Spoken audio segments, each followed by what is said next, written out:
In the used luxury car market, the best deals appear when a new generation launches and everyone shifts to the new model. The previous generation, which was excellent the day before the new one launched, suddenly has no competition for buyer attention. 5 luxury SUVs are in exactly that window right now. Here's the pattern most car shoppers never notice, but every dealer and every serious used car buyer tracks closely. When a manufacturer launches a redesigned generation of a popular SUV, something predictable happens to the outgoing model on the used market. It didn't get worse overnight, the engine didn't change, the reliability didn't change. What changed is attention. Every review, every dealership pitch, every social media post shifted to the new shape, and buyers followed. That shift in attention creates a temporary pricing gap where a genuinely excellent SUV gets priced like yesterday's news simply because it isn't this year's news anymore. This isn't a one-time fluke. It's happened across almost every luxury brand, generation after generation, and it happens on a predictable timeline. A sharp initial drop right after the new model launches, followed by 12 to 18 months where the outgoing generation is priced well below what its actual condition and capability justify. Then the market normalizes, the gap closes, and the window disappears. Right now, 5 SUVs are sitting inside that window. Here's exactly which ones and why the timing matters.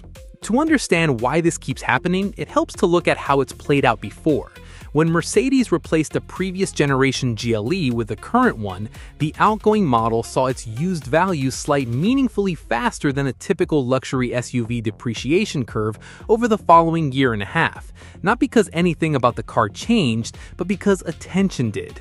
The same pattern showed up when BMW moved on from earlier X3 generations, and again when Land Rover and Porsche refreshed their flagship SUVs. Every single time, the outgoing generation dropped hard in the first year, then leveled off once the market recalibrated to what the car was actually worth. That consistency is exactly why this pattern is so useful. It's not a guess about what might happen, it's a repeated behavior with a documented shape. Number 1. The Lexus RX, specifically the 4th generation model.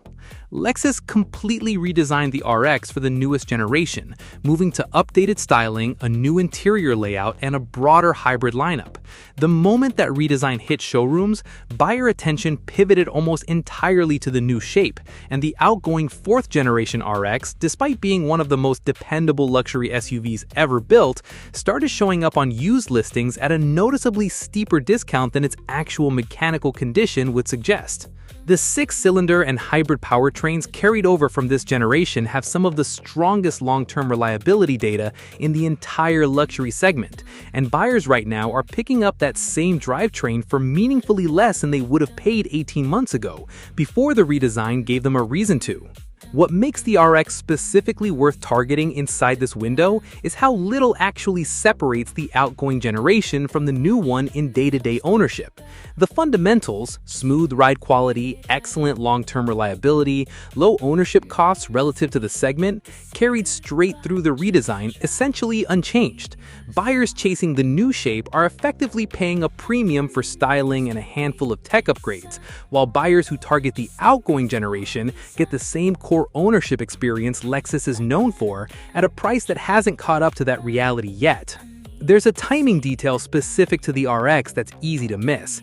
Because this generation sold in such high volume, there's a deep pool of used inventory to choose from, which means buyers inside this window aren't competing for a handful of scarce listings the way they might be with a lower volume nameplate. More inventory means more room to negotiate, more room to be picky about mileage and service history, and less pressure to jump on the first decent listing that appears. Number 2. The Mercedes-Benz GLE. The generation sold roughly from 2016 through 2019. This is close to the textbook example of the pattern. When Mercedes launched the redesigned GLE, the outgoing model, internally a completely different platform, different suspension architecture, different interior, saw its used values fall meaningfully faster than typical luxury SUV depreciation curves over the following year and a half. Not because anything about the car changed, but because attention did.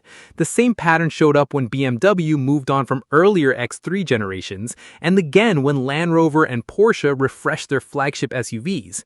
Every single time, the outgoing generation dropped hard in the first year, then leveled off once the market recalibrated to what the car was actually worth. That consistency is exactly why this pattern is so useful. It's not a guess about what might happen, it's a repeated behavior with a documented shape. Number 3. The BMW X3, the GLE generation that ran roughly from 2018 through the early part of this decade.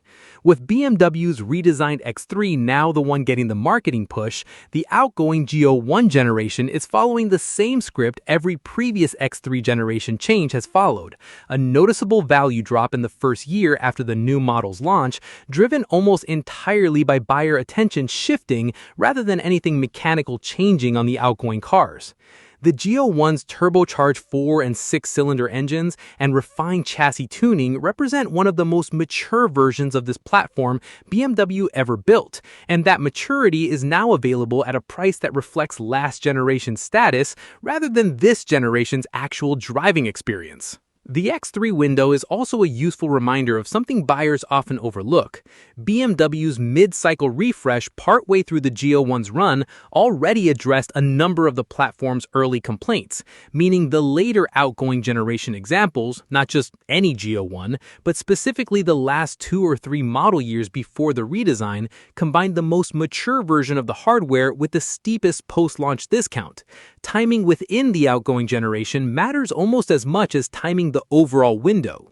The X3 also illustrates a broader point about this entire strategy. Badge prestige doesn't disappear just because the shape changes. A 3-year-old outgoing generation X3 still carries the same brand cachet, the same dealer network, the same resale floor that comes with the BMW name. It just happens to be temporarily undervalued relative to that reputation because attention has shifted elsewhere. That gap between reputation and price is exactly what this entire buying strategy is built around exploiting. Number 4. The Land Rover Range Rover Sport, the generation that ran roughly from 2014 through 2022. Land Rover's redesigned Range Rover Sport brought a new platform, new suspension architecture, and a significant jump in interior technology. And just like every case before it, that launch pulled buyer attention away from the outgoing model almost immediately. What makes this particular window interesting is how much capability the outgoing generation still offers. The same air suspension and terrain response systems that made this SUV a genuine off-road contender now priced closer to a mainstream luxury SUV than the flagship it actually is. For buyers willing to own the previous generation instead of the newest one, this is one of the widest capability to price gaps in the entire luxury SUV market right now. It's also worth noting that Land Rover's outgoing generation had a long production run to work through its early reliability reputation, and later examples from this generation carry a meaningfully better track record than the earlier years did. Combine that improved reliability trend with the post-redesign discount, the last few model years of the outgoing Range Rover Sport represent one of the sharpest value corrections on this entire list. There's also a capability angle worth spelling out for anyone weighing this specific SUV. The outgoing Range Rover Sport wasn't just a luxury cruiser wearing an off-road badge. It genuinely delivered serious capability, backed by the same underlying engineering that made the full-size Range Rover a benchmark in its class. Buyers who actually use that capability, rather than just wanting the badge, are getting a discount on genuine functionality right now, not just on styling that happens to be a generation behind. Number 5. The Porsche Cayenne, the generation sold roughly from 2018 through 2023. Porsche's redesign of the Cayenne brought updated styling and a refreshed interior, and, following the exact same pattern as every SUV on this list, pulled buyer interest toward the new model almost overnight. What's left behind is a Cayenne with Porsche's genuinely excellent chassis tuning and drivetrain options, now sitting in used listings at a discount that has less to do with the car's actual quality and more to do with which generation happens to be getting the marketing spotlight this year.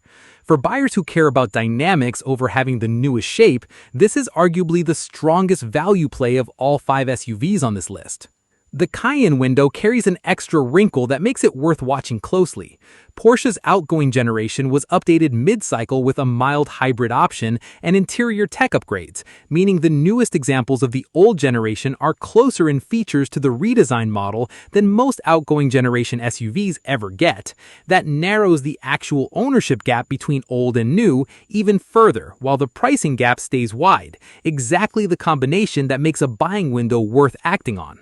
For buyers cross-shopping the Cayenne against the other SUVs on this list, it's also worth remembering that Porsche depreciation curves tend to be gentler than the segment average once a car clears its steepest early years, which means the outgoing generation isn't just discounted today, it's likely to hold that value better than most competitors going forward. That combination of an immediate discount and a historically strong resale floor is part of why enthusiasts consider this the standout pick of the 5 SUVs. So how long does a window like this actually last? Based on how this pattern has played out across generation after generation, the answer is remarkably consistent, roughly 12 to 18 months from the new generation's launch before the market fully normalizes and the pricing gap closes. Early in that window, the discount is at its widest because buyer attention has just shifted and sellers haven't yet recalibrated. Toward the end of the window, savvy buyers have already started catching on. Dealers adjust their pricing expectations, and the gap narrows back toward normal depreciation levels. That means the buyers who move earliest inside the window get the deepest discounts, and the ones who wait until the pattern becomes obvious to everyone get whatever's left. Of the 5 SUVs on this list, the windows aren't all at the same stage. Some are closer to the beginning, where the discount is still widening as more buyers shift toward the newest generation. Others are further along, where the gap has already started to stabilize, and the smartest move is to act before it closes completely. That's the part most buyers miss entirely. They treat buy the outgoing generation as a single piece of advice, when really it's a moving target that rewards paying attention to where each specific model sits in its own cycle. If you're shopping for a luxury SUV right now, the strategy that follows from all of this is simple. Don't assume the newest generation is automatically the smarter buy. Look specifically at whichever generation just got replaced, because that's exactly where the pricing gap between actual quality and market price tends to be widest. Check listing history to see how long a specific vehicle has been on the market. Outgoing generation SUVs that have sat longer are often where sellers are most motivated to negotiate. And don't skip the pre-purchase inspection just because the price looks like a deal. The whole point of this strategy is buying a proven, well-understood platform at a discount, not gambling on an unknown. Where you actually find these deals matters too. The widest gaps tend to show up on independent dealer lots and private party listings rather than franchise dealerships, simply because independent sellers are more likely to price against recent comparable sales than against what the new generation is currently charging. Cross-shopping a handful of listing aggregators against each other rather than trusting a single dealership's asking price is usually enough to spot which specific example in a given window is priced furthest below where it should be. The market doesn't reward patience with flashy new shapes. It rewards buyers who understand that a genuinely great SUV doesn't stop being great the moment a newer one shows up next to it on the showroom floor. It just gets a lot more affordable. Which of these 5 surprised you the most? Let me know in the comments. And if you want a follow-up video tracking exactly when each of these buying windows is expected to close, drop that below too.